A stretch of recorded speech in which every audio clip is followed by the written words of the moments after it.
Hey all, Glenn Kirschner here.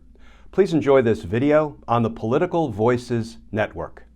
Do you have the same feeling I do, though, that there's more shoes to drop? I mean, a lot of people, I don't think it's conspiratorial to point out that what Khashoggi was investigating, what he was writing about, was Jared Kushner sharing classified intelligence with the Saudis that led to all of these people being killed or captured in Saudi Arabia. So, I mean, I don't think you need to be Columbo to go, huh? And then Jared Kushner got $2 billion. And I mean, do you feel like there's more shoes to drop, perhaps?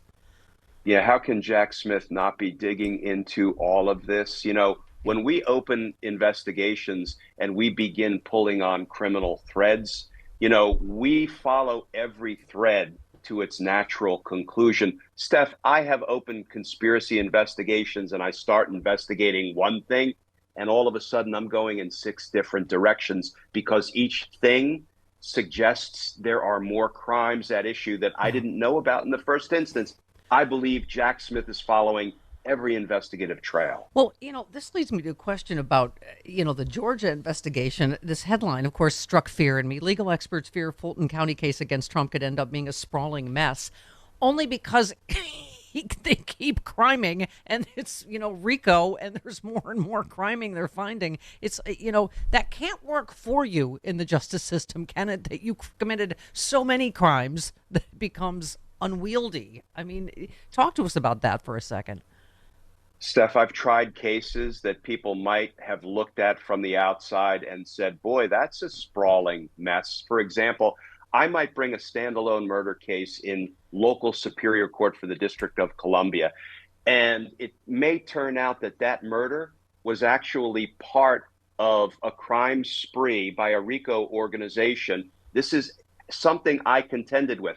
So we would take that one murder, we would bring it over in federal court, we would add it to the ongoing RICO case, and we had a case involving 30 murders by the city's most notorious, most dangerous criminal crew ever. We brought it as a RICO case.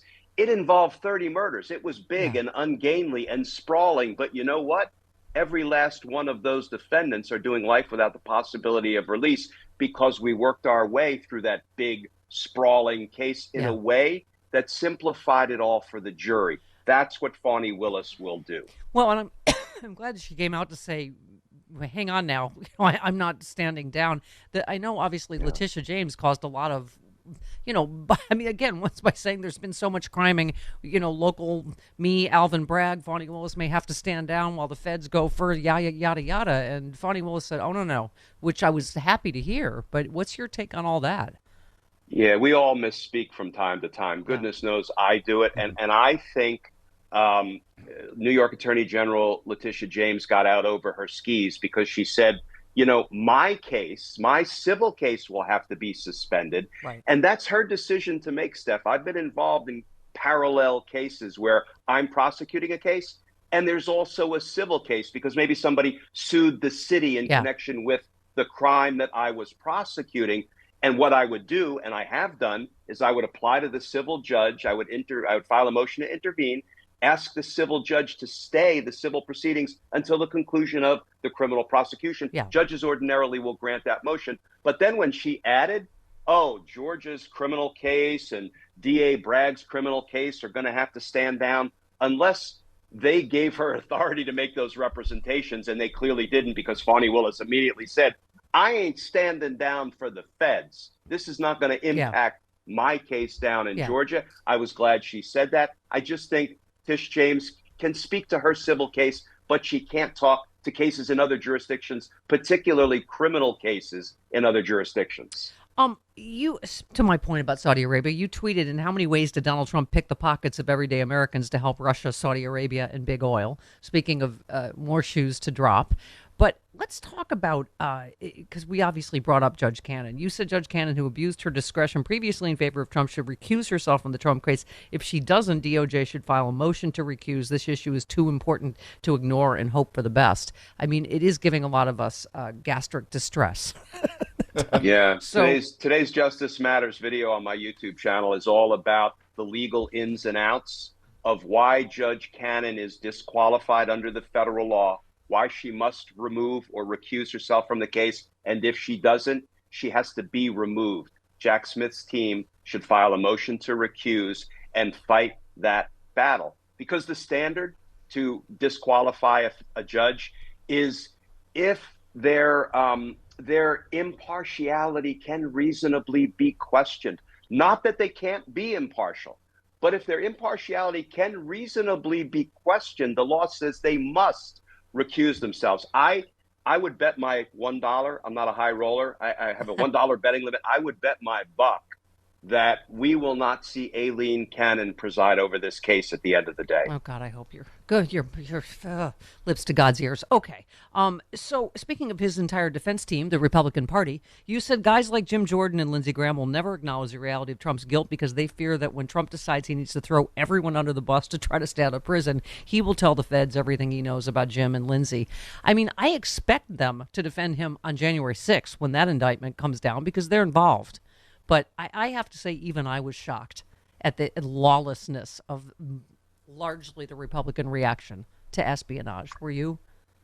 Yeah, no, I think it's the notion of mutually assured destruction. If Donald Trump sits down with the feds because at some point his calculation is, I can save myself all prison time or some prison time. I don't think he can, but if that's his calculation, if I tell the feds everything these dang members of Congress were doing that I know about, he will do that in a New York minute. And that's why the Lindsey Grahams and the Jim Jordans and the McCarthys and others are at risk. And they can't break from Trump because they don't want their dirt exposed. I mean, this is one of the most cowardly headlines in just a season of cowardice. Republicans privately acknowledge Trump's legal woes are serious this time. Privately. I mean, it's just, okay. All right. Speaking of rule of law, you said Donald Trump arraigned on criminal indictment, but judge imposes no conditions on his pretrial release. You said the standard for pretrial detention is clear and convincing evidence the defendant is a flight risk or a danger to the community. Trump indisputably poses a danger to the community, more so than thousands of others who are presently jailed pending. Yeah, and we were just saying today, of course he's already violating he's not going to stay off social media. He's not going to not talk to Walt Nauta. I mean, he doesn't follow any rules. What happens with that? Yeah, the equal application of law is suffering right now because, when you look at one of the most recently arrested and detained defendants for mishandling classified information, a 21-year-old National Guardsman named Jack Teixeira. Since April, he has been cooling his heels in pretrial detention, and he will remain jailed until he's tried. And yet, I think by all accounts, he probably did 1/1,000,000th of the damage to our national security as Donald Trump has done, and yet Donald Trump walks free and goes to fundraisers. That is a deep injustice at play in our criminal justice system right now. And I think that's unfortunate. Maybe it's not surprising, but I think it's something that we still have to combat, work against. We have to install some sense of equal justice. Equal justice means if you're a danger to the community and you're indicted, you should be detained pending trial. Did you also think it was funny that the judge's name was John Goodman and that he could impose a gag order, Shut the up, Donnie. Which essentially would be, right? Yeah, but I mean, it's like the E. Jean Carroll, right? He won't shut up. And so now she gets to add, but I mean, this is like you say, I don't know. I know this headline was just to make me happy. NBC's Frank Filguzzi says Trump could end up in a supermax prison with one Secret Service agent. Yeah. I know that's just to make us happy. But Malcolm Nance made the case yesterday too. He has to go to prison. As Rachel Maddow talked about, we cannot make another deal like Spiro Agnew, and just say, okay, you can get out of it. Sends a horrible, horrible message and precedent, doesn't it? And why do you think Donald Trump thought he could crime with impunity? Because Richard Nixon did it and he got away with it. Yeah. You can draw a straight line from Richard Nixon to Donald Trump. And I agree with Frank and I agree with Malcolm. I believe he will see the inside of a prison because if he doesn't, every January 6th, every 4 years will look exactly like January 6th, 2021 looked, because DOJ will not only have failed to deter that kind of criminal behavior from the loser of a presidential election, they will actually encourage it. They will put their stamp of approval on what Donald Trump did if they don't prosecute him and imprison him. And that's why I believe they will. You know, can I just say it is bad timing, you in a blue shirt talking about Trump in prison in Pride Month, because I feel like I'm not even gay at all anymore. Oh, my God. Stephanie. It's bad timing. We should wait until July. Oh, God.